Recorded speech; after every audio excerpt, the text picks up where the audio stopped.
No hagas una escena, Esteban. Ya bastante vergüenza me has dado durante todo el viaje. La voz de Clara resonó en el lobby del Hotel Costa Dorada con una frialdad tan limpia, tan perfecta, que por un instante pareció más elegante que cruel. Esteban Salvatierra estaba de pie junto a una columna de mármol negro, con una maleta vieja a su lado, el rostro cansado, la camisa arrugada por las horas de carretera y las manos vacías. A su alrededor, los huéspedes del hotel fingían no mirar, pero miraban. Una pareja extranjera dejó de conversar junto al piano. Una mujer con gafas oscuras bajó lentamente su copa de champán. El Botones, un muchacho joven con uniforme azul marino, se quedó inmóvil con dos maletas en las manos. Clara no bajó la voz. ¿Sabes cuál ha sido mi error?, dijo, acercándose a él con una sonrisa seca. Tenerte lástima durante 28 años. Esteban no respondió. Solo la miró. No era la primera vez que ella lo humillaba, pero aquella vez había algo distinto. No estaban en casa. No estaban en la cocina, ni en el comedor, ni en el pasillo donde él podía bajar la mirada y esconder el dolor entre paredes conocidas.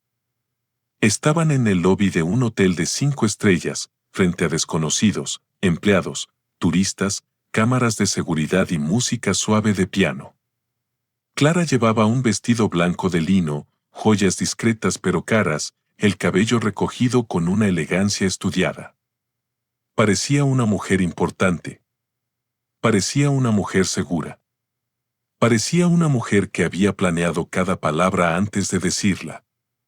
A su lado, Mauro Beltrán, su socio comercial, observaba la escena con una sonrisa apenas visible.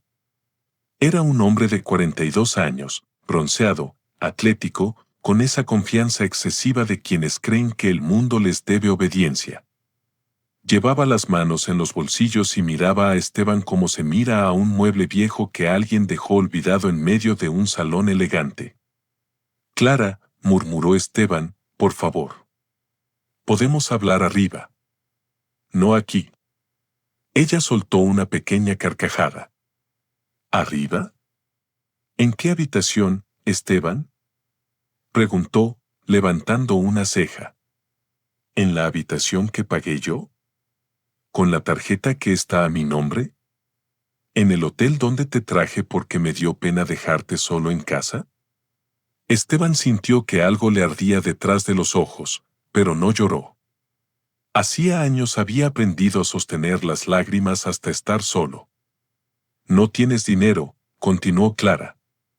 No tienes tarjeta. No tienes cuenta propia. Ni siquiera tienes dignidad para aceptar que este matrimonio se acabó.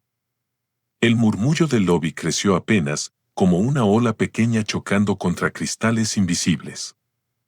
El recepcionista, un hombre de mediana edad con placa dorada que decía Álvaro, bajó la mirada hacia el sistema de reservas, incómodo. Esteban notó que intentaba fingir profesionalismo, pero sus dedos estaban quietos sobre el teclado.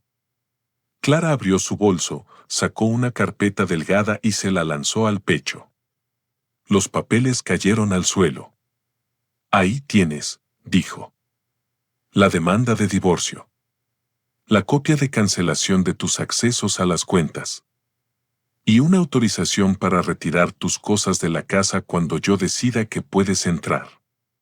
Esteban se quedó mirando los documentos esparcidos sobre el mármol. No se agachó de inmediato. Tal vez porque si lo hacía, todos verían cómo le temblaban las rodillas. Clara, susurró. Vinimos a celebrar nuestro aniversario. Ella lo miró como si hubiera dicho algo ridículo. No, Esteban. Tú viniste a celebrar una fantasía. Yo vine a terminar una carga. Mauro dio un paso adelante. Creo que ya entendiste, amigo, dijo con falsa amabilidad. Clara necesita empezar una nueva etapa. Y tú, bueno, tú necesitas aprender a valerte por ti mismo. Esteban lo miró por primera vez. No con odio. No con ira. con una tristeza tan profunda que Mauro, por un segundo, desvió la mirada. No soy tu amigo, dijo Esteban en voz baja. Mauro sonrió. Claro que no. Mis amigos tienen algo que ofrecer. Clara tomó una tarjeta magnética de la recepción y la guardó en su bolso. Yo subiré a la suite con Mauro. Tú puedes quedarte aquí hasta que encuentres cómo regresar. Aunque, sinceramente, no sé con qué pagarás un taxi. Esteban tragó saliva. Mis documentos están en tu bolso. Estaban, respondió Clara, sin pestañear. Ahora los tiene mi abogado. Es por tu bien. No quiero que hagas tonterías. Mi teléfono tampoco funciona. Cancelé la línea esta mañana. El silencio que siguió fue más brutal que cualquier grito. Esteban sintió que el aire del hotel se volvía espeso. El perfume de las flores del lobby, el brillo de los candelabros, el sonido delicado del piano, todo parecía burlarse de él. Había llegado allí creyendo que tal vez, después de meses de distancia, Clara quería salvar algo. Había elegido su mejor camisa. Había guardado en el bolsillo una cajita pequeña con unos pendientes de plata que había comprado con el dinero que llevaba años escondiendo moneda a moneda. No eran caros. Pero eran sinceros. Ahora esa cajita pesaba como una piedra. Clara giró sobre sus tacones, dispuesta a marcharse. Entonces Esteban habló. ¿Por qué aquí? Ella se detuvo, pero no se volvió. ¿Qué? Pudiste hacerlo en casa. En la oficina. En cualquier sitio. ¿Por qué traerme hasta este hotel para dejarme sin nada? Clara volvió lentamente el rostro. Y por primera vez aquella tarde, su sonrisa se quebró un poco. No por culpa. Por satisfacción. Porque quería que lo entendieras bien, dijo. Quería que vieras el mundo al que nunca perteneciste.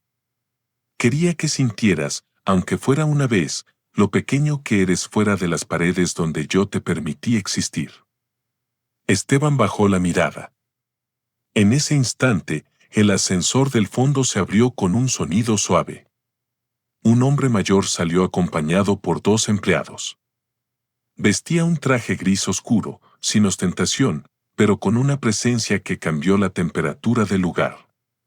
Tenía el cabello completamente blanco, la espalda recta y una mirada aguda, de esas que no necesitan levantar la voz para imponer silencio.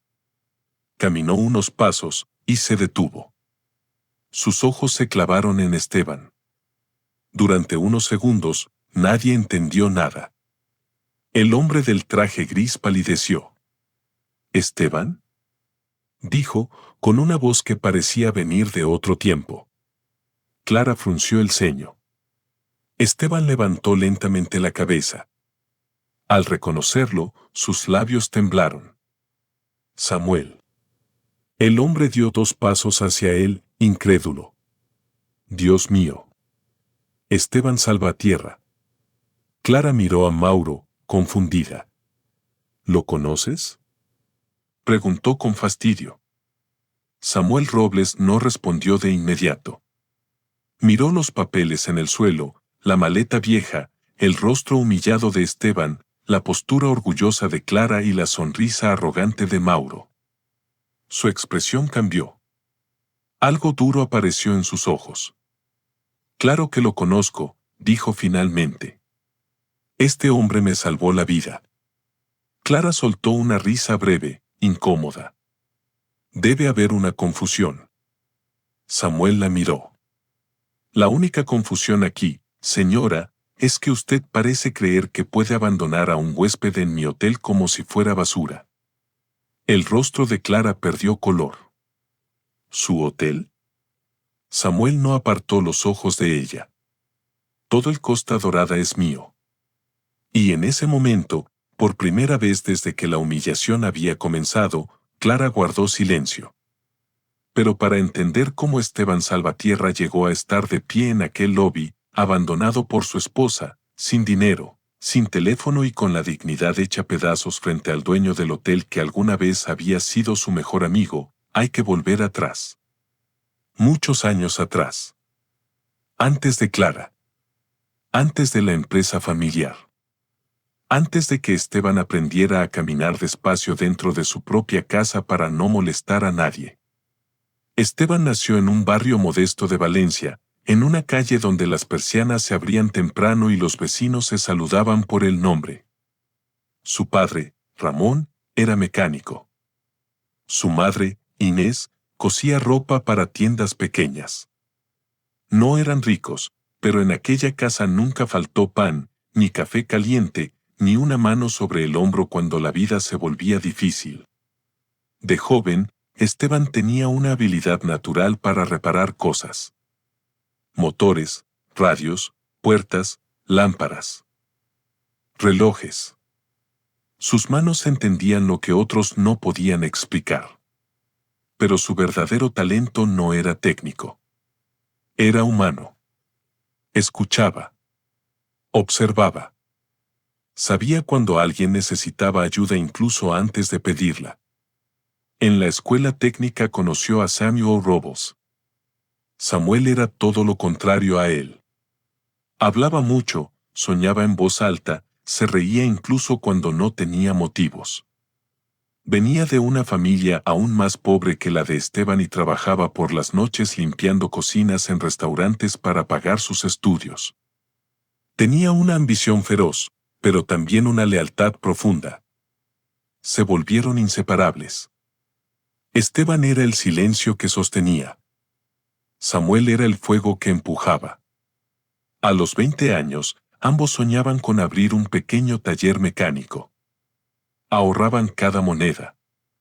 Dibujaban planos en servilletas. Imaginaban un cartel con sus apellidos, Salvatierra and Robles. Pero la vida, como suele hacerlo, dobló el camino sin pedir permiso. Una noche de lluvia, Samuel tuvo un accidente con una moto vieja que usaba para repartir comida. Un camión lo cerró en una avenida resbaladiza y lo dejó tendido en el asfalto, con una pierna destrozada y los pulmones llenos de agua y sangre. Esteban, que iba detrás en su bicicleta, fue quien lo encontró. No pensó. No dudó. Se lanzó al tráfico, detuvo coches, gritó hasta quedarse sin voz, presionó la herida con su propia chaqueta y se subió a la ambulancia sin soltarle la mano. Samuel sobrevivió. Pero la recuperación fue larga. Durante meses, Esteban trabajó doble turno para pagar medicinas que la familia de Samuel no podía comprar. Vendió herramientas, rechazó una beca técnica en Zaragoza y pospuso sus propios planes. Samuel lloró cuando lo supo. «Me estás arruinando la vida por salvar la mía», le dijo una tarde, desde la cama del hospital. Esteban, sentado junto a la ventana, solo sonrió. «No seas dramático. Ya abrirás tú un negocio grande y me invitarás café gratis». Samuel le apretó la mano. «No lo olvidaré nunca». Esteban se encogió de hombros. «Entonces no lo olvides». Pero los años separan incluso a quienes se prometen permanecer. Samuel emigró primero a Madrid, luego a Canarias, después a América Latina. Trabajó en restaurantes, hoteles, obras, barcos turísticos. Escribía cartas al principio. Luego llamadas esporádicas. Luego silencio. Esteban no se ofendió. Sabía que la vida empuja, arrastra, cambia los nombres de las calles y borra rutinas. Él, por su parte, se quedó en Valencia. Y conoció a Clara Montenegro. Clara apareció en su vida una tarde de mayo, en el pequeño taller donde Esteban trabajaba como encargado. Llegó furiosa porque su coche se había detenido justo antes de una reunión importante. Tenía 24 años, el cabello oscuro recogido en una coleta alta, ojos firmes y una seguridad que parecía iluminar la calle. «Necesito que esto funcione en 20 minutos», dijo, señalando el vehículo. Tengo una presentación y no pienso perderla por culpa de una máquina caprichosa. Esteban levantó el capó, revisó el motor y, sin decir demasiado, encontró el problema. No son 20 minutos, dijo. Ella apretó los labios. ¿Cuánto? 10. Clara lo miró, sorprendida. Él no sonrió con arrogancia. Solo trabajó. 10 minutos después, el coche encendió. Clara lo observó como si acabara de descubrir algo útil y extraño a la vez. ¿Cómo te llamas? Esteban. Yo soy Clara. Lo imaginé. ¿Por qué? Él señaló una carpeta sobre el asiento del copiloto donde estaba escrito su nombre. Clara soltó una carcajada. Una carcajada real. Libre. De esas que años después Esteban recordaría como si pertenecieran a otra mujer. Durante meses, ella volvió al taller sin verdadera necesidad. A veces decía que escuchaba un ruido. Otras, que quería revisar los frenos. Esteban sabía que muchas de esas visitas eran excusas, pero no se atrevía a creerlo. Clara estudiaba administración y trabajaba con su padre, dueño de una pequeña empresa de distribución de productos hoteleros. Era brillante, ambiciosa, impaciente. Soñaba con convertir el negocio familiar en una compañía nacional. Esteban la escuchaba hablar durante horas. Ella hablaba de contratos, proveedores, expansión, márgenes, clientes. Él hablaba poco, pero cuando lo hacía, Clara prestaba atención. Tú ves problemas donde otros ven paredes, le dijo una vez. Esteban sonrió. Y tú ves escaleras donde otros ven problemas. Se enamoraron así, entre motores, cafés, carpetas, planes y promesas. Clara le decía que él le daba calma. Él le decía que ella le daba dirección. Se casaron 2 años después, en una ceremonia sencilla. El padre de Clara, don Arturo Montenegro, miraba a Esteban con reservas. No lo despreciaba abiertamente, pero tampoco lo consideraba suficiente para su hija. Clara necesita un hombre que esté a su altura, le dijo una noche, antes de la boda. Esteban, joven todavía, respondió con humildad. No quiero estar por encima de ella, don Arturo. Quiero estar a su lado. El anciano no dijo nada. Pero Clara sí. Cuando se enteró de aquella conversación, abrazó a Esteban y le prometió. Nunca voy a permitir que nadie te haga sentir menos. Durante un tiempo, cumplió. Los primeros años fueron buenos. La empresa de la familia Montenegro atravesaba dificultades, y Esteban comenzó a ayudar sin figurar en ningún cargo formal. Revisaba inventarios, reparaba vehículos de reparto, acompañaba a choferes, negociaba con proveedores pequeños, ordenaba almacenes que eran un desastre. No tenía título universitario, pero tenía sentido común, paciencia y una capacidad casi instintiva para detectar fugas de dinero. Gracias a él, descubrieron que un supervisor robaba mercancía desde hacía meses. Gracias a él, redujeron gastos de transporte. Gracias a él, lograron mantener clientes que estaban a punto de marcharse. Don Arturo empezó a mirarlo diferente.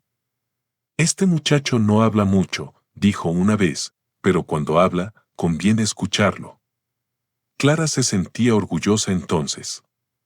Lo presentaba como mi marido, el hombre que arregla todo. Esteban no necesitaba más. Cuando nació Diego, su único hijo, Esteban creyó que la vida le había entregado algo perfecto. Sostuvo al bebé en brazos con una delicadeza temblorosa, mientras Clara dormía exhausta en la cama del hospital. Miró aquel rostro pequeño, arrugado, indefenso, y sintió un amor que casi le dolió. Voy a cuidarte siempre, susurró. Aunque el mundo se caiga. Y lo hizo.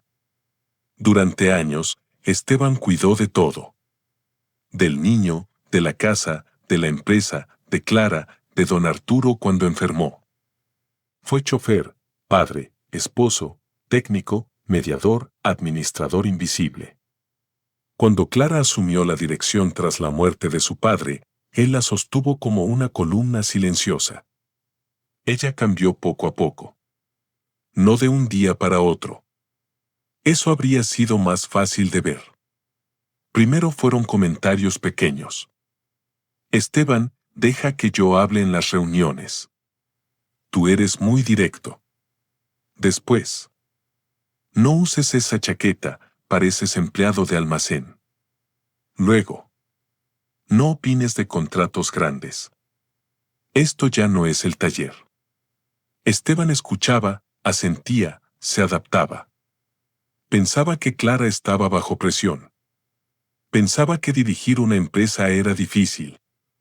Pensaba que el amor también consistía en no tomarlo todo como una ofensa. Pero las ofensas se volvieron costumbre. Cuando Diego cumplió 15 años, ya había aprendido de su madre el tono exacto del desprecio. Papá, ¿puedes no hablar cuando vengan mis amigos? Le dijo una tarde. Es que haces bromas raras. Esteban estaba preparando limonada en la cocina.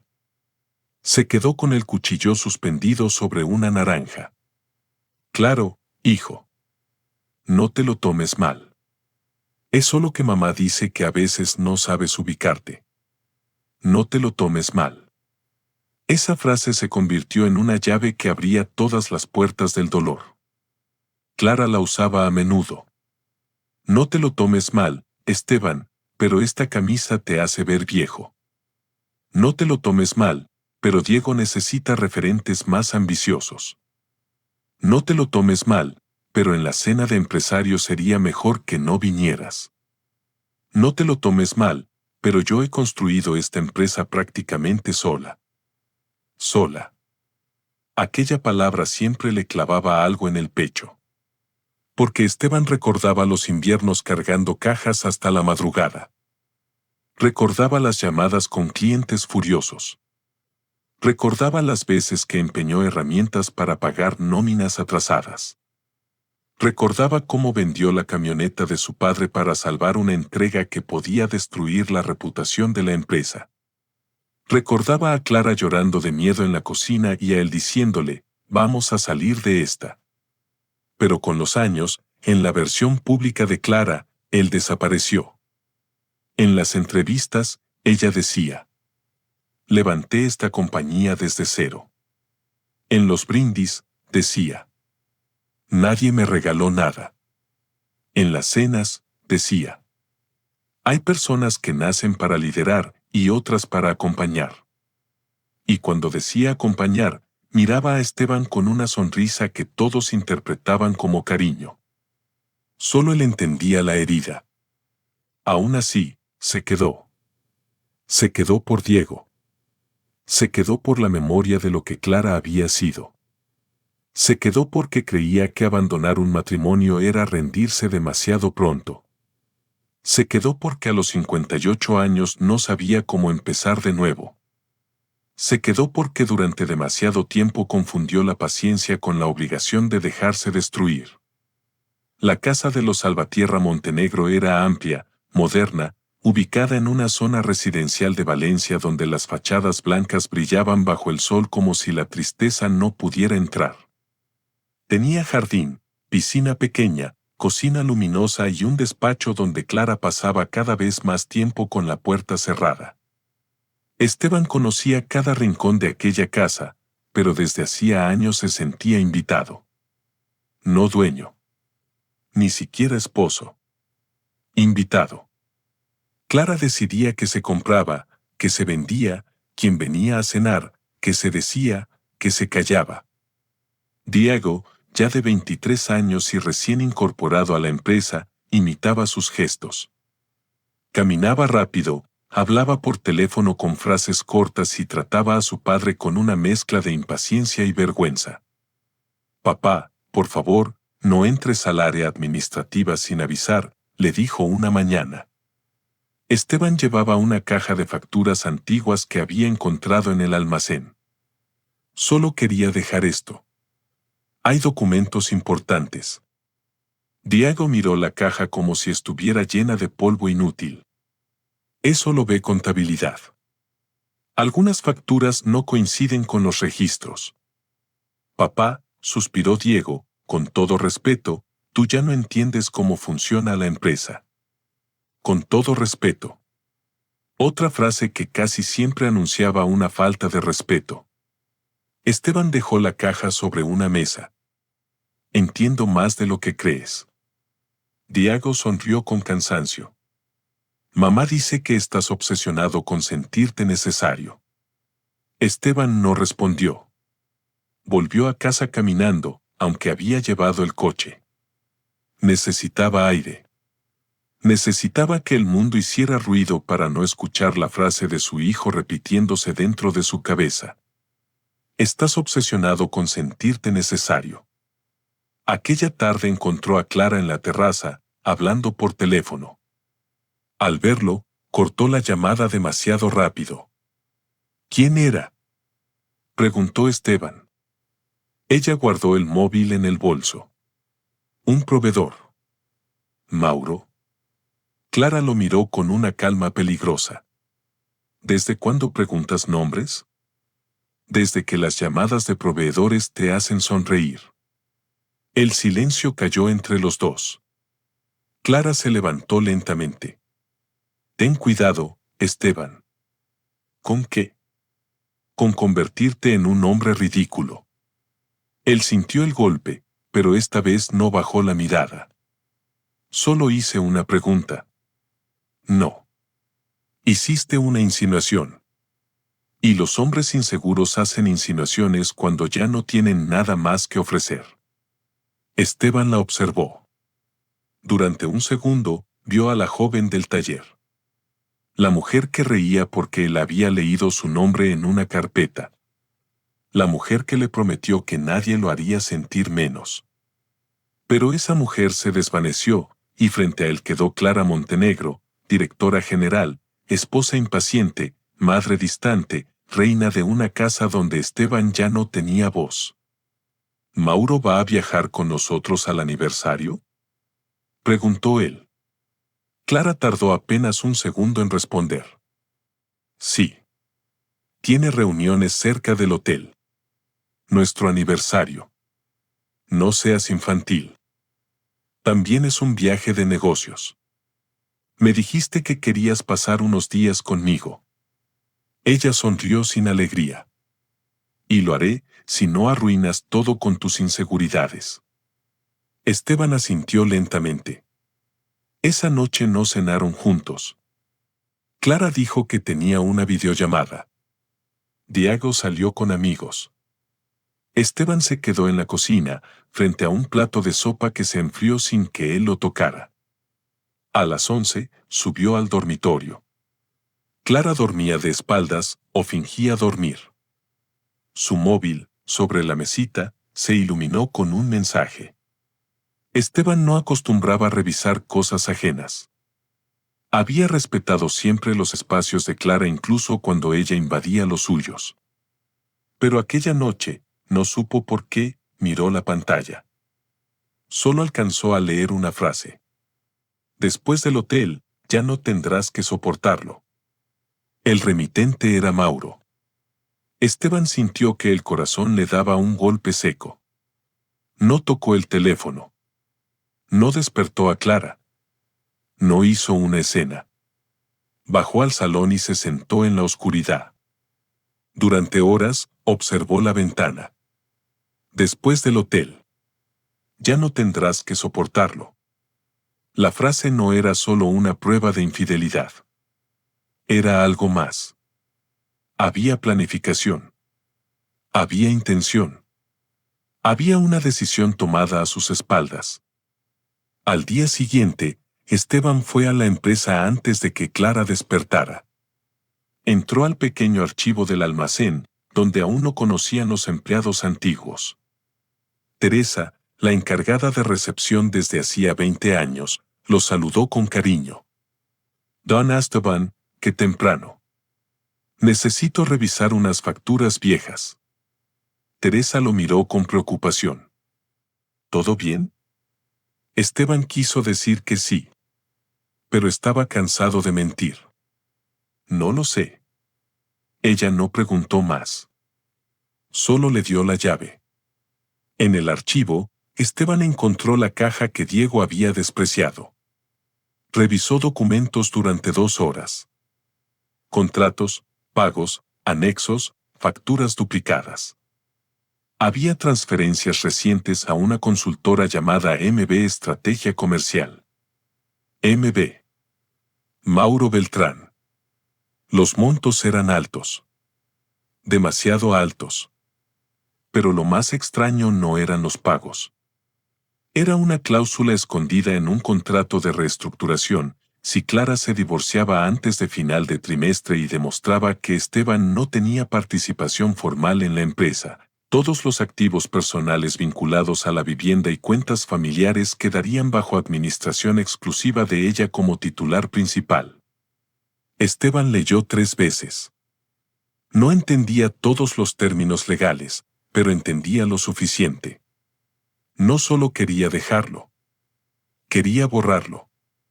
Buscó más. Encontró correos impresos con instrucciones para cancelar extensiones telefónicas, limitar accesos bancarios y retirar a Esteban como autorizado secundario en tarjetas compartidas. Todo programado para el viernes. El día del viaje al hotel. Se sentó en una silla metálica del archivo y cerró los ojos. Por primera vez, el dolor no vino solo. Vino acompañado de una claridad extraña. Clara no actuaba por impulso. Clara había diseñado su caída. Y él, durante años, le había entregado las herramientas para hacerlo. Guardó copias de algunos documentos en un sobre. No sabía aún qué haría con ellos. No tenía abogado. No tenía aliados visibles. No tenía dinero suficiente. Pero tenía algo que Clara había subestimado durante décadas: memoria. Recordaba fechas, nombres, entregas, sacrificios, promesas, deudas morales y materiales. Recordaba la empresa antes de ser imperio. Recordaba cada ladrillo invisible que había puesto. Cuando salió del archivo, Teresa lo esperaba junto a la puerta. Don Esteban, dijo en voz baja, tenga cuidado. Él la miró. Ella dudó, luego añadió. Hay gente que cuando quiere quitarse una sombra de encima, primero apaga todas las luces. Esteban entendió que Teresa sabía más de lo que decía. Gracias, respondió. Esa tarde, Clara estuvo especialmente amable. Demasiado amable. He pensado que deberíamos salir temprano mañana, dijo durante la cena. El hotel es precioso. Te va a gustar. Diego comía mirando el móvil. ¿Por qué va papá? Preguntó sin levantar la vista. Pensé que era un viaje estratégico con Mauro. Esteban dejó el tenedor sobre el plato. Clara sonrió. También es nuestro aniversario, Diego. El joven soltó una risa nasal. Ah, cierto. Felicidades. No hubo cariño en la frase. Esteban lo observó con una tristeza silenciosa. Recordó al niño que se dormía sobre su pecho viendo dibujos animados. El niño que corría hacia él cuando tenía miedo. El niño que le decía, papá, tú arreglas todo. Ahora aquel niño era un hombre que lo miraba como un estorbo. Gracias, hijo, dijo Esteban. Diego ni siquiera respondió. Después de cenar, Esteban subió al dormitorio y abrió el cajón donde guardaba la cajita de pendientes. Dudó. Era absurdo llevar un regalo a una mujer que planeaba destruirlo. Pero algo dentro de él, una parte antigua y obstinada, quiso llevarla de todos modos. No como esperanza. Como despedida. La guardó en el bolsillo interior de su chaqueta. A la mañana siguiente, el cielo estaba gris. Clara había preparado 2 maletas elegantes y dejó la vieja maleta marrón de Esteban junto a la puerta, como si incluso su equipaje tuviera menos derecho a ocupar espacio. Mauro llegó en un coche negro a las 9. Clara salió a recibirlo con una sonrisa que no le dedicaba a su esposo desde hacía años. Esteban los vio desde la ventana. Mauro le tocó la cintura al saludarla. Fue un gesto breve, casi invisible. Pero Esteban lo vio. Durante el trayecto al Hotel Costa Dorada, Clara habló casi todo el tiempo con Mauro sobre inversiones, expansión, nuevos contratos con cadenas turísticas. Esteban iba en el asiento trasero, mirando la carretera. Nadie le preguntó si tenía frío, si quería parar, si estaba cansado. En una gasolinera, intentó pagar café para los 3 con una tarjeta compartida. Declinada. Probó otra. Declinada. Clara apareció detrás de él, tomó los cafés y pagó con su tarjeta platino. «Qué raro», dijo él, mirando el datáfono. Ella sonrió sin mirarlo. «Tal vez el banco también se cansó de ti». La cajera escuchó. Mauro también. Esteban bajó la vista. Pero esta vez no sintió vergüenza. Sintió confirmación. Llegaron al hotel al atardecer. El Costa Dorada se levantaba frente al mar como un palacio moderno, con ventanales dorados, terrazas blancas y jardines que olían a bugambilla y sal. Esteban, pese a todo, se quedó impresionado. Había algo familiar en el lugar, aunque no sabía qué. Tal vez la forma en que el edificio abrazaba la costa. Tal vez el nombre. Tal vez un recuerdo antiguo de Samuel hablando de hoteles imposibles cuando ambos eran jóvenes y pobres. «No te quedes ahí parado», dijo Clara. «Pareces perdido». Entraron. El lobby brillaba. Y allí, entre mármol, lámparas y música suave, Clara ejecutó el golpe final. Primero pidió una suite para ella y Mauro. Luego informó al recepcionista que Esteban no estaba incluido en la reserva. Cuando él intentó protestar, ella sacó los papeles. Cuando él pidió su teléfono, ella le dijo que la línea estaba cancelada. Cuando pidió sus documentos, ella respondió que estaban con el abogado. Todo ocurrió como si ella hubiera ensayado la escena frente a un espejo. Cada frase. Cada pausa. Cada mirada de superioridad. Y Esteban comprendió que aquel no era solo el fin de su matrimonio. Era un espectáculo. Clara necesitaba verlo caer frente a otros para convencerse de que había ganado. Lo que no sabía era que, en ese mismo hotel, en el último piso, un hombre llamado Samuel Robles acababa de revisar informes de ocupación cuando una cámara interna mostró en una pantalla del despacho una figura junto a una columna de mármol. Una figura encorvada. Una maleta vieja.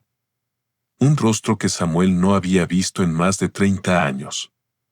Y un pasado que jamás había olvidado. Por eso bajó. Por eso el ascensor se abrió. Por eso, cuando Clara creyó que Esteban se había quedado completamente solo, apareció el único hombre del mundo que recordaba quién había sido antes de que ella lo redujera a una sombra. Samuel Robles avanzó hasta quedar frente a Esteban. Durante unos segundos, ambos se miraron sin saber qué decir. Había demasiados años en medio. Demasiadas vidas. Demasiado dolor. Finalmente, Samuel abrió los brazos. Esteban dudó. Luego dio un paso. Y el abrazo que recibió no fue elegante, ni discreto, ni propio del lobby de un hotel de lujo. Fue un abrazo de juventud perdida. De deuda antigua. De amistad sobreviviente al silencio. Clara observaba con la boca entreabierta. Mauro dejó de sonreír.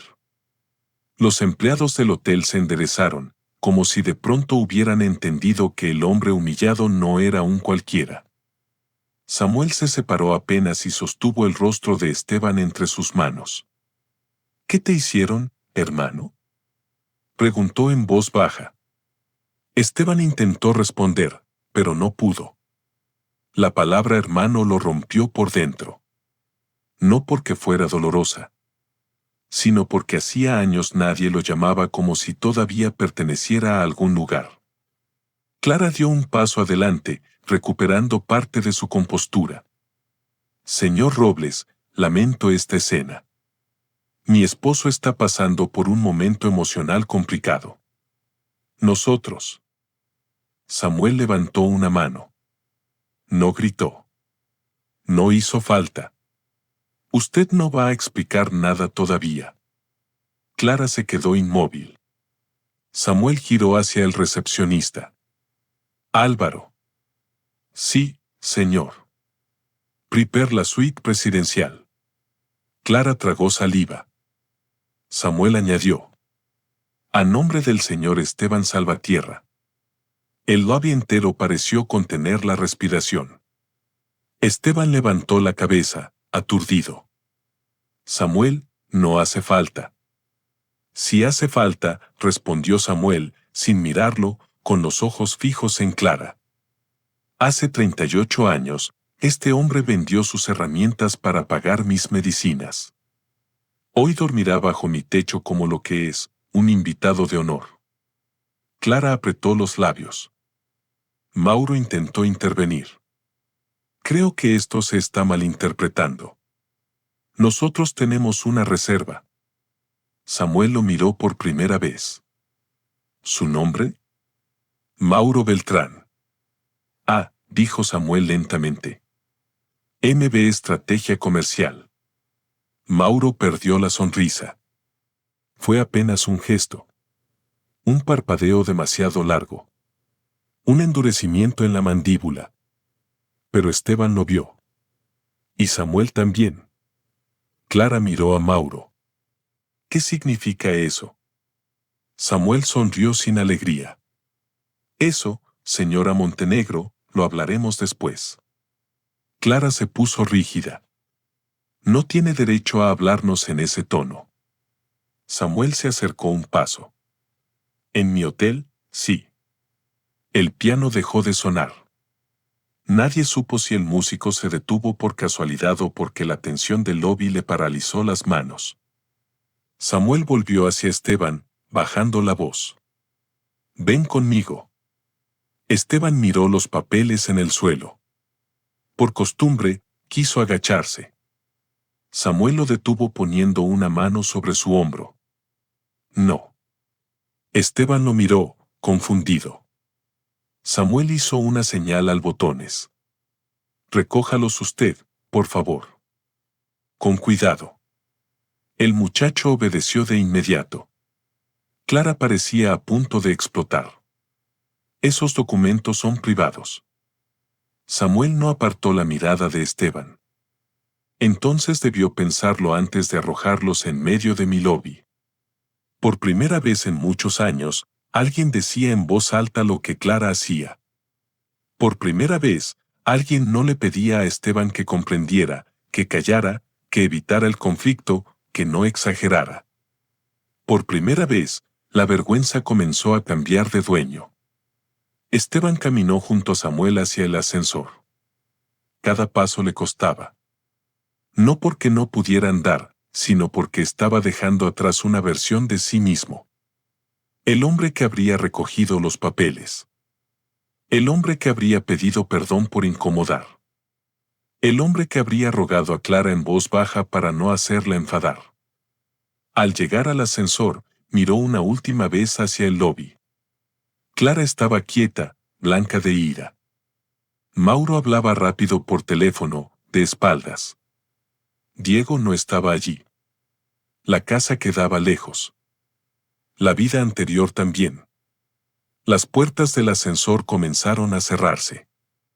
Antes de que se juntaran por completo, Samuel dijo una frase que hizo que Clara levantara la cabeza de golpe. Álvaro. Bloquee temporalmente la reserva de la señora Montenegro y del señor Beltrán hasta que revise personalmente el asunto. Sí, señor. ¿Cómo se atreve? gritó Clara. Pero las puertas ya se habían cerrado. Dentro del ascensor, el silencio era distinto. No era el silencio humillante de la casa. No era el silencio de las cenas frías ni de las habitaciones separadas. Era un silencio lleno de preguntas. Samuel miró a Esteban. Necesito que me digas la verdad. Esteban apoyó la espalda contra la pared del ascensor. De pronto parecía más viejo. Más cansado. No sé por dónde empezar. Samuel respiró hondo. Empieza por lo que más te duela. Esteban cerró los ojos. Y durante unos segundos no se oyó nada, salvo el leve zumbido del ascensor subiendo hacia el último piso. Cuando abrió los ojos, ya no intentó sonreír. Mi esposa vino a abandonarme aquí, dijo. Y creo que no solo quiere divorciarse. Creo que quiere dejarme sin casa, sin dinero y sin nombre. Samuel no mostró sorpresa. Eso fue lo que más inquietó a Esteban. ¿Por qué me miras así?, preguntó. Samuel tardó en responder. Porque el nombre de Mauro Beltrán llegó a mi escritorio hace 2 semanas. Esteban sintió que el estómago se le cerraba. ¿Qué? El ascensor se detuvo. Las puertas se abrieron hacia un pasillo silencioso, alfombrado, con ventanales que daban al mar oscuro. Samuel salió primero. Luego dijo, sin volverse. ¿Y por qué, Esteban, creo que tu esposa no vino solo a dejarte? Hizo una pausa. Creo que vino a cerrar un negocio conmigo usando dinero que quizá nunca fue suyo. Esteban se quedó inmóvil. La frase quedó suspendida en el aire como una grieta abriéndose bajo sus pies. Y en algún lugar, muchos pisos más abajo, Clara Montenegro comenzaba a comprender que el hombre al que había decidido humillar en público acababa de entrar por una puerta que ella no podía controlar. Esteban permaneció inmóvil en el pasillo de la suite presidencial, mirando a Samuel como si acabara de escuchar una frase en otro idioma. ¿Un negocio contigo?, preguntó con voz ronca. Samuel abrió la puerta con una tarjeta negra y le hizo pasar. La suite era enorme, demasiado grande para un hombre que llegaba con una maleta vieja y el alma rota. Tenía un salón con ventanales de suelo a techo, una terraza frente al mar, muebles claros, cuadros discretos y una mesa de cristal donde reposaba una cesta de frutas que parecía preparada para alguien importante.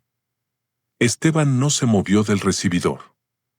Samuel, yo no puedo estar aquí. Si puedes. No vine a pedir favores. Samuel cerró la puerta despacio. No te estoy haciendo un favor. Estoy pagando una deuda que lleva casi 40 años esperando. Esteban bajó la mirada. Yo no te salvé para que me debieras nada. Por eso precisamente nunca pude olvidarlo. Samuel caminó hasta un mueble bar y sirvió 2 vasos de agua.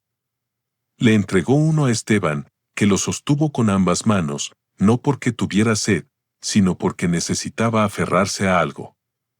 Hace 2 semanas, continuó Samuel, Clara Montenegro y Mauro Beltrán solicitaron una reunión con mi grupo hotelero. Querían presentarme una propuesta de distribución exclusiva para varias propiedades, incluida esta. El proyecto parecía sólido.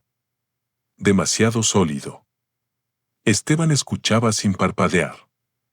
¿Qué vendían? Equipamiento, suministros, mantenimiento logístico, contratos de reposición. Todo lo que tu empresa hace. La empresa de Clara, corrigió Esteban por costumbre. Samuel lo miró con dureza. ¿Ves? Incluso ahora.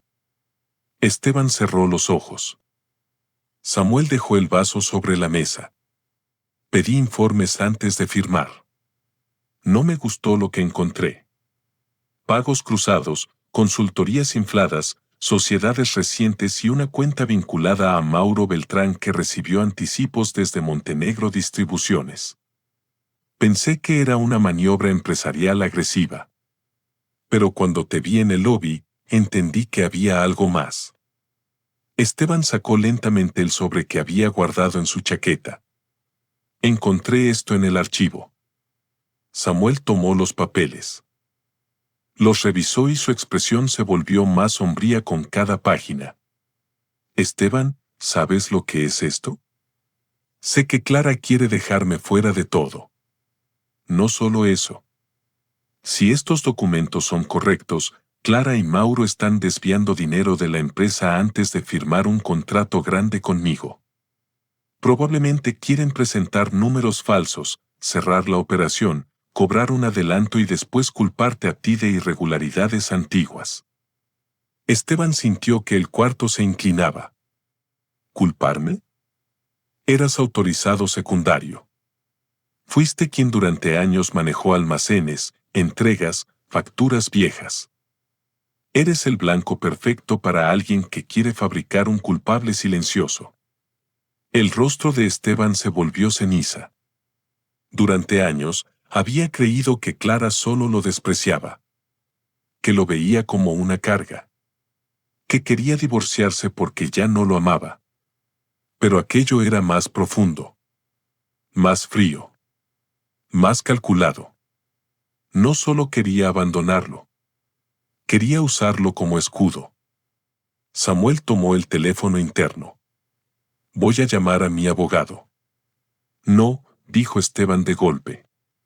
Samuel se detuvo. No. Esteban respiró hondo. Sus manos seguían temblando, pero su voz cambió. Ya no era la voz de un hombre perdido en un lobby. Era baja, quebrada, sí, pero firme. Si llamas ahora, Clara dirá que yo te manipulé. Dirá que estoy despechado. Dirá que invento todo porque me dejó. Necesitamos que hable. Samuel lo observó con una mezcla de sorpresa y orgullo. ¿Qué propones? Esteban miró hacia los ventanales. El mar golpeaba la costa con una paciencia antigua, como si llevara siglos esperando que él aprendiera algo. Ella cree que me destruyó. Cree que estoy indefenso. Dejémosla creerlo un poco más. Abajo, en el lobby, Clara Montenegro caminaba de un lado a otro con el móvil en la mano. Esto es inadmisible, decía. Nadie bloquea mi reserva. Nadie me trata como una sospechosa. Mauro, más pálido que antes, intentaba mantener la calma. Clara, baja la voz. ¿Qué baje la voz?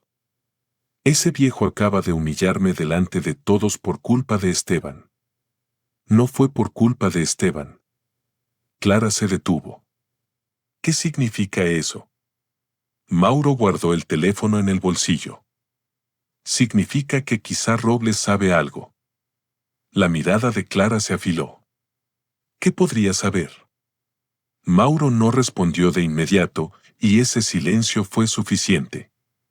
Mauro, dijo ella lentamente. ¿Qué hiciste? Lo necesario para mover el dinero antes del cierre. Dijiste que era seguro. Y lo era, mientras nadie revisara demasiado.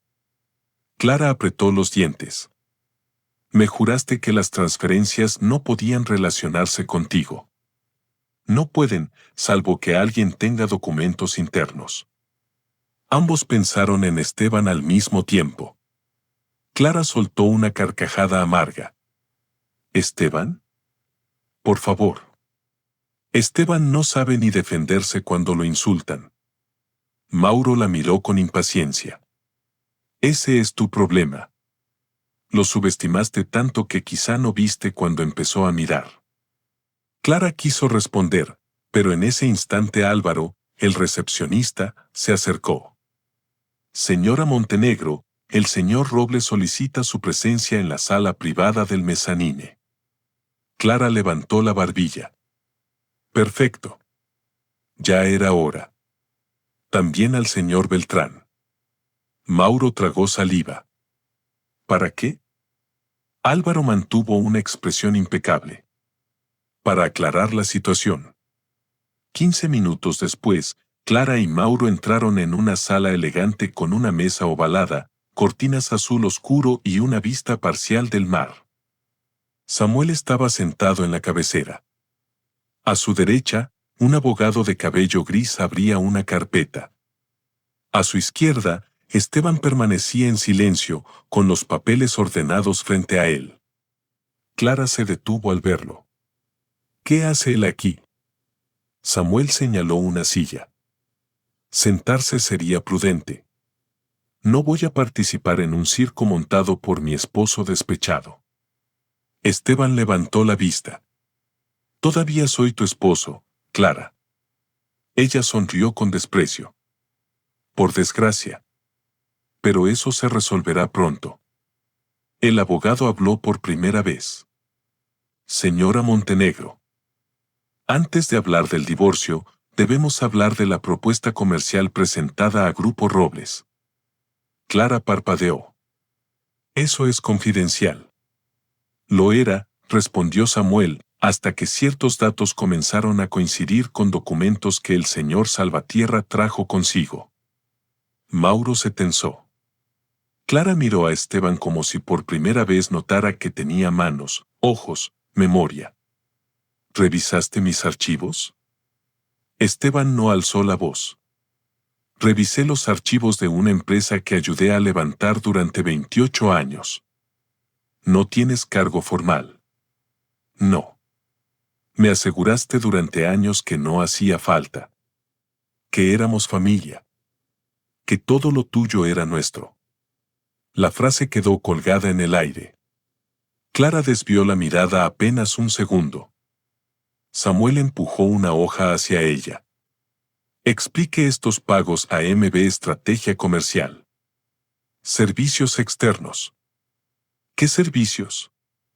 Consultoría estratégica. Curioso, dijo el abogado. La sociedad fue registrada hace 4 meses. No tiene empleados, no tiene oficina activa y su administrador es un primo del señor Beltrán. Mauro se levantó. No tengo por qué escuchar esto. Samuel no se movió. Si sale por esa puerta, mi equipo legal enviará esta documentación a la fiscalía esta misma noche. Mauro se quedó congelado. Clara lo miró. Ahí comenzó a romperse la alianza. No con un grito. No con una confesión. Con una mirada breve, cargada de miedo. Esteban la vio. Y le dolió más de lo que esperaba. Porque incluso en ese momento, una parte absurda de él habría querido descubrir que todo era un malentendido. Que Clara no era tan cruel. Que aún quedaba algún límite dentro de ella. Pero Clara no pensó en él. Pensó en salvarse. Mauro manejaba esas operaciones, dijo rápidamente. Yo confié en sus informes. Mauro soltó una risa incrédula. ¿Ahora soy yo? Tú diseñaste la estructura. Y tú firmaste cada transferencia. Samuel observaba en silencio. Esteban también. La verdad no apareció como un rayo. Apareció como una pared derrumbándose ladrillo por ladrillo. Mauro, acorralado, comenzó a hablar de correos, cuentas, anticipos, facturas simuladas. Clara lo interrumpía, lo corregía, lo acusaba. En pocos minutos, el amor que supuestamente justificaba la destrucción de un matrimonio quedó reducido a 2 cómplices repartiéndose culpas. Entonces el abogado colocó un último documento sobre la mesa. ¿Hay algo más? Clara respiraba con dificultad. ¿Qué más? El abogado miró a Esteban. Señor Salvatierra, esto fue localizado por el equipo del señor Robles al revisar antecedentes mercantiles de Montenegro Distribuciones. Es una copia notarial antigua, pero válida. Esteban frunció el ceño. ¿Qué es? Samuel contestó suavemente. Un reconocimiento de participación firmado por Arturo Montenegro, padre de Clara. El rostro de Clara se transformó. Eso no tiene validez. Si la tiene, dijo el abogado. Don Arturo reconoció por escrito que Esteban Salvatierra aportó trabajo, capital operativo y bienes personales a la recuperación de la compañía entre los años iniciales de expansión. Le asignó una participación económica diferida del 30%, ejecutable en caso de venta, divorcio o intento de exclusión patrimonial. Esteban dejó de respirar por un instante. No, yo nunca supe eso. Samuel lo miró con ternura. Parece que tu suegro sí sabía quién sostuvo la empresa. Clara se puso de pie. Mi padre estaba enfermo cuando firmó eso. La fecha es de 6 años antes de su enfermedad, respondió el abogado. Eso no puede ser. Esteban apenas podía hablar. Recordó a don Arturo, años atrás, llamándolo al despacho. Recordó al anciano diciéndole, muchacho, algún día Clara tendrá demasiado orgullo para recordar ciertas cosas. Pero yo no. Esteban había pensado que hablaba de gratitud, nada más. Nunca imaginó un documento. Clara giró hacia él. ¿Tú sabías? Esteban negó lentamente. No. Mentiroso. Por primera vez, Esteban se levantó. No lo hizo con violencia. No golpeó la mesa. No señaló a nadie. Solo se puso de pie, y ese simple gesto bastó para que Clara callara. No me llames mentiroso, dijo. Su voz era baja, pero en ella había 28 años de cenas frías, insultos velados, cumpleaños olvidados y silencios impuestos. Mentira fue decirme que éramos familia mientras me borrabas de las cuentas. Mentira fue traerme a este hotel fingiendo un aniversario. Mentira fue decirle a nuestro hijo que yo nunca aporté nada. Mentira fue usar mi paciencia como prueba de inutilidad. Clara abrió la boca, pero no encontró palabras. Esteban continuó. Yo te amé, Clara. Te amé incluso cuando empezaste a avergonzarte de mí. Te defendí delante de empleados, de proveedores, de tu padre, de nuestro hijo y hasta de mí mismo. Cada vez que me herías, yo inventaba una excusa para salvar la imagen de la mujer que había amado. Se llevó una mano al pecho. Pero hoy, en el lobby, cuando me dejaste sin dinero, sin teléfono y sin documentos, entendí algo. No me estabas abandonando porque yo no valiera nada.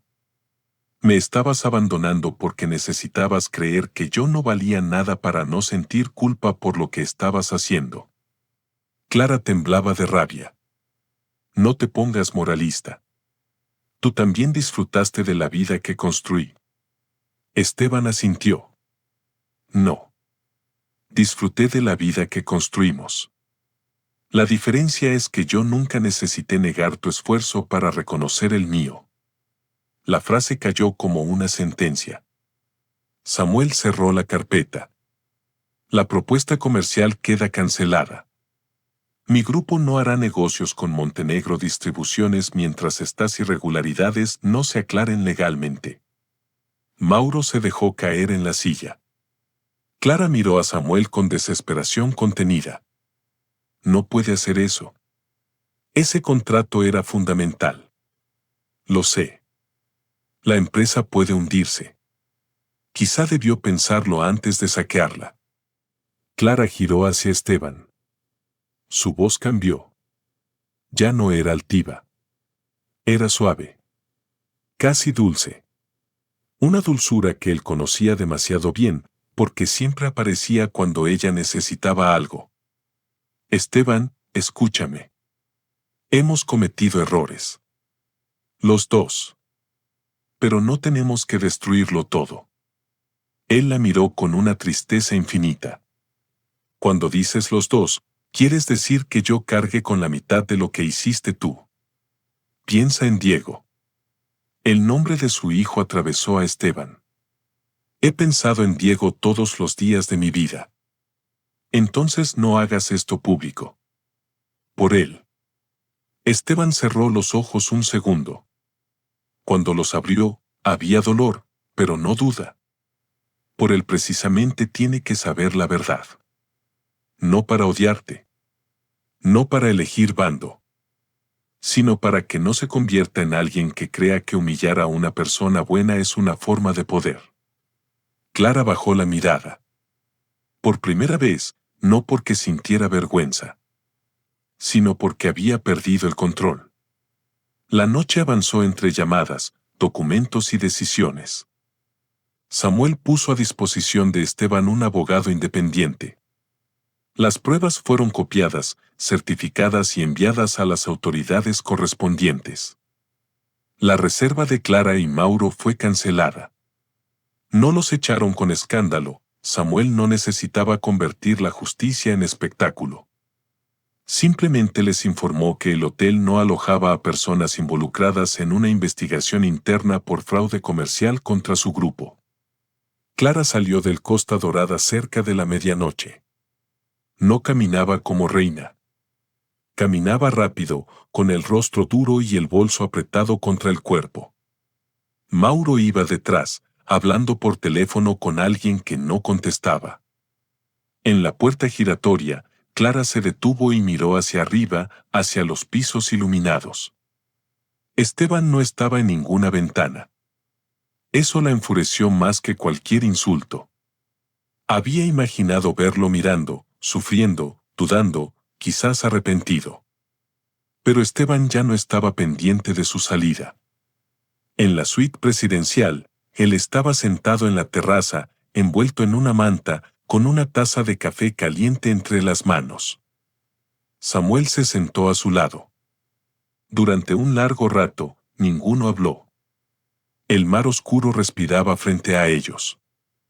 Finalmente, Samuel dijo: «Lo siento». Esteban miró el horizonte. «Yo también. No por lo que pasó hoy. Por no haberte buscado antes». Esteban negó.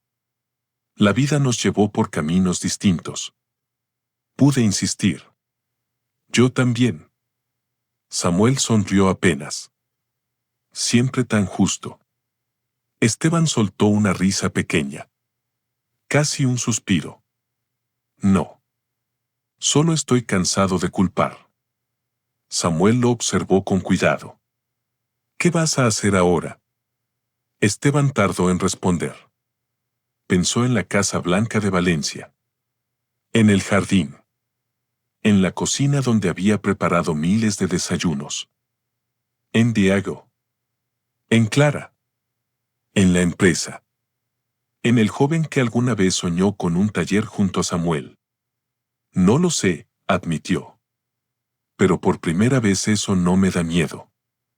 3 días después, Diego llegó al Hotel Costa Dorada. No llamó antes.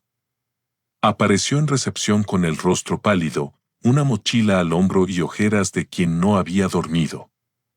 Álvaro llamó a la suite, y Esteban bajó de inmediato. Cuando se encontraron en el lobby, ninguno supo qué hacer. Diego ya no parecía el joven arrogante de la empresa. Parecía un niño perdido dentro de un traje caro. «Papá», dijo. Esteban sintió que el pecho se le cerraba. «Hola, hijo». Diego miró alrededor, avergonzado. Tal vez recordaba las veces que él mismo había tratado a su padre como alguien inferior. Tal vez había escuchado cosas. Tal vez Clara le había contado una versión y los abogados otra.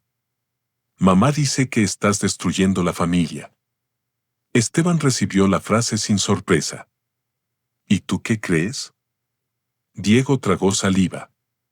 «No sé qué creer». Esteban asintió. «Eso ya es un comienzo». Subieron a una sala privada. Esteban no le mostró todos los documentos. No quiso convertir a su hijo en juez.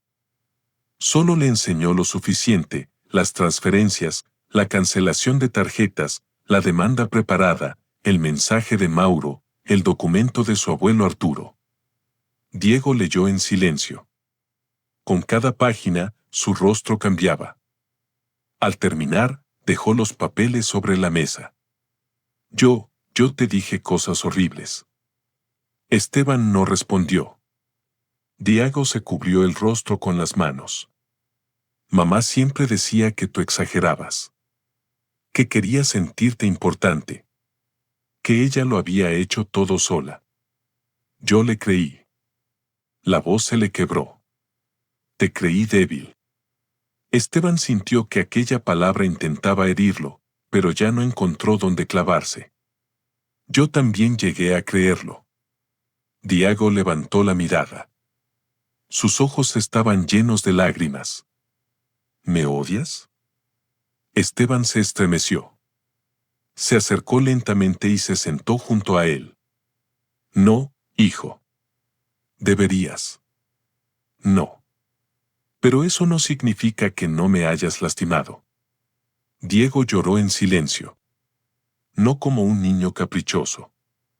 Como un hombre enfrentando por primera vez la imagen real de sí mismo. Esteban puso una mano sobre su hombro. Tendrás que decidir qué clase de hombre quieres ser. No por mí. No por tu madre. Por ti. Diego asintió sin poder hablar. Aquella conversación no arregló años de distancia. No borró las humillaciones ni devolvió la infancia perdida entre manipulaciones. Pero abrió una puerta. Pequeña. Dolorosa. Real. Y Esteban, que había pasado media vida esperando migajas de amor, entendió que perdonar no era fingir que nada ocurrió. Perdonar era dejar de cargar odio mientras la verdad seguía haciendo su trabajo. Las semanas siguientes fueron duras. Clara intentó muchas cosas. Primero negó todo. Después culpó a Mauro. Luego acusó a Esteban de conspirar con Samuel. Más tarde, cuando los auditores encontraron irregularidades más profundas en la empresa, intentó negociar en privado. Podemos llegar a un acuerdo, le dijo una tarde por teléfono, con voz agotada.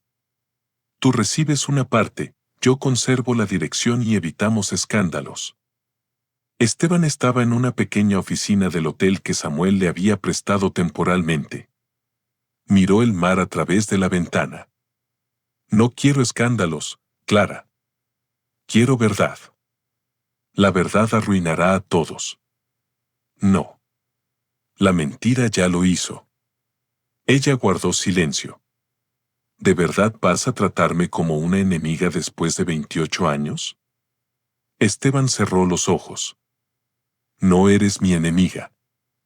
Eres la persona que amé y que eligió destruirme para salvar una ambición.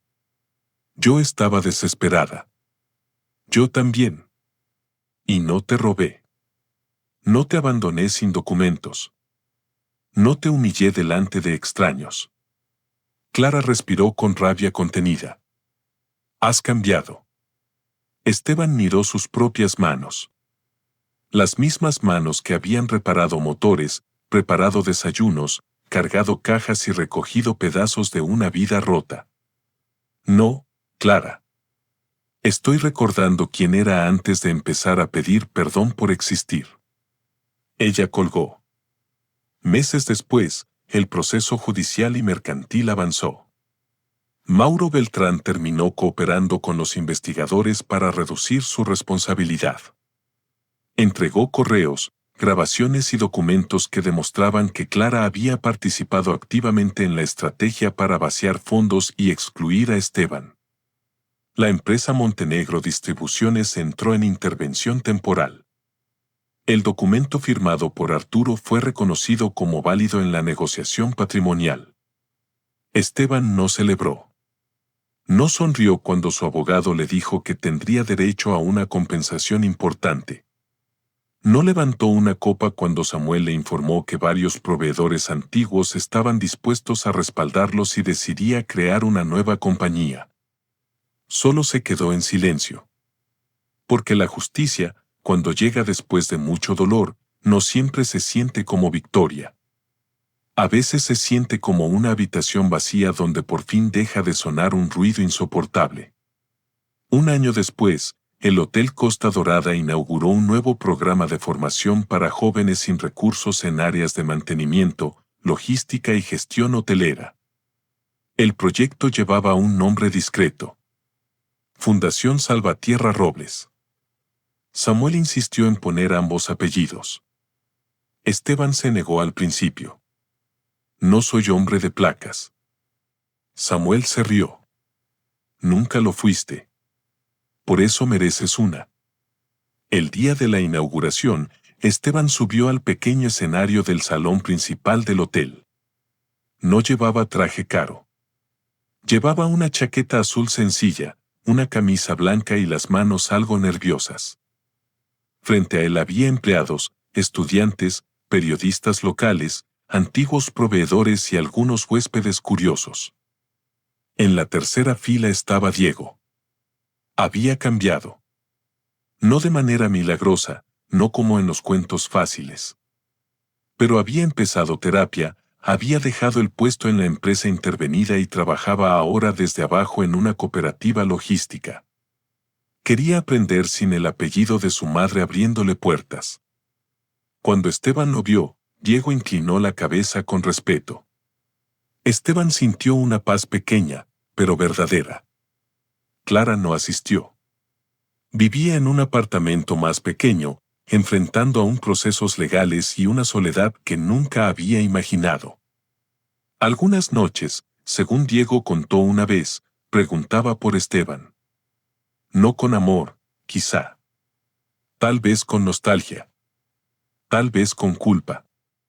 Tal vez con esa necesidad tardía de entender que hay personas cuya presencia solo se valora cuando ya no están disponibles para ser usadas. Esteban no volvió con ella. Tampoco la destruyó.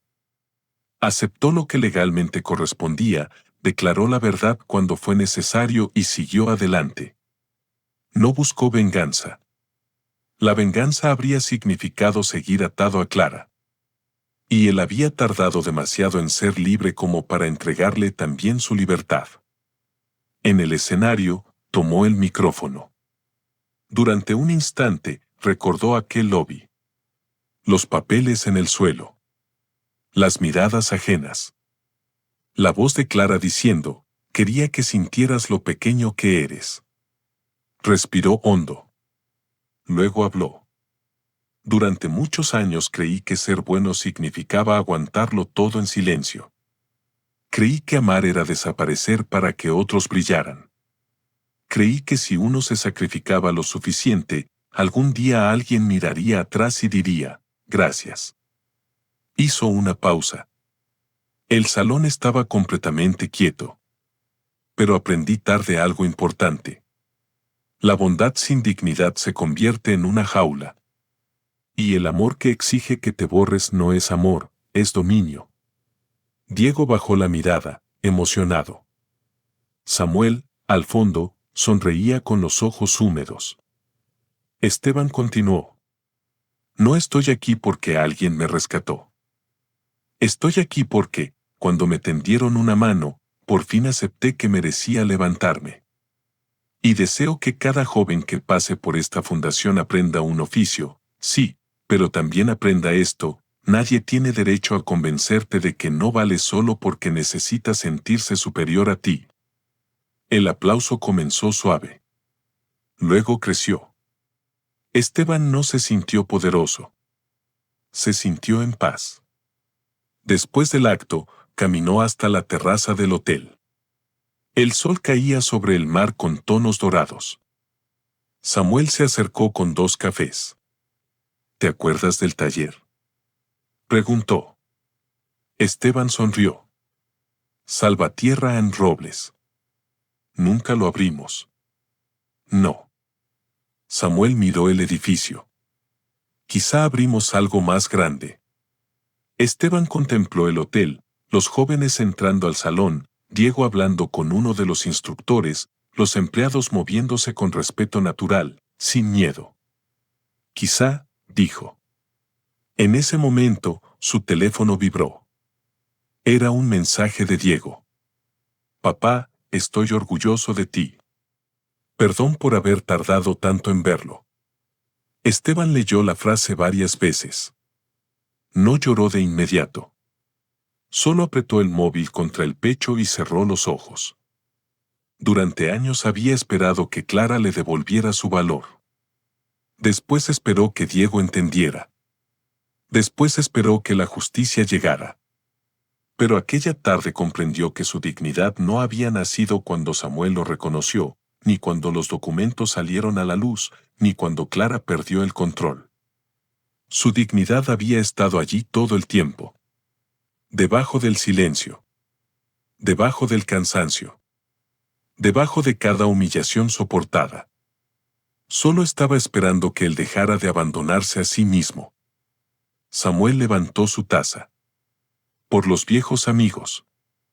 Esteban sonrió y chocó suavemente su café con el suyo. Por los nuevos comienzos. Abajo, en el lobby del Hotel Costa Dorada, el piano volvió a sonar. El mismo lobby donde una mujer había intentado convertirlo en una vergüenza pública era ahora el lugar donde empleados los saludaban por su nombre, donde jóvenes aprendían un futuro y donde su historia dejaba de ser una herida para convertirse en una advertencia. Porque hay personas que confunden el silencio con debilidad. Confunden la paciencia con dependencia. Confunden la bondad con permiso para destruir. Pero tarde o temprano, la verdad encuentra una puerta. A veces esa puerta se abre en un juzgado. A veces en una oficina. A veces en el corazón de un hijo. Y a veces, como le ocurrió a Esteban Salvatierra, se abre en el ascensor de un hotel donde alguien del pasado todavía recuerda quién eras antes de que el mundo intentara hacerte olvidar. Clara lo abandonó sin dinero en aquel lugar creyendo que lo dejaba sin nada. Pero en realidad, sin saberlo, lo dejó exactamente donde debía estar. En el primer día del resto de su vida.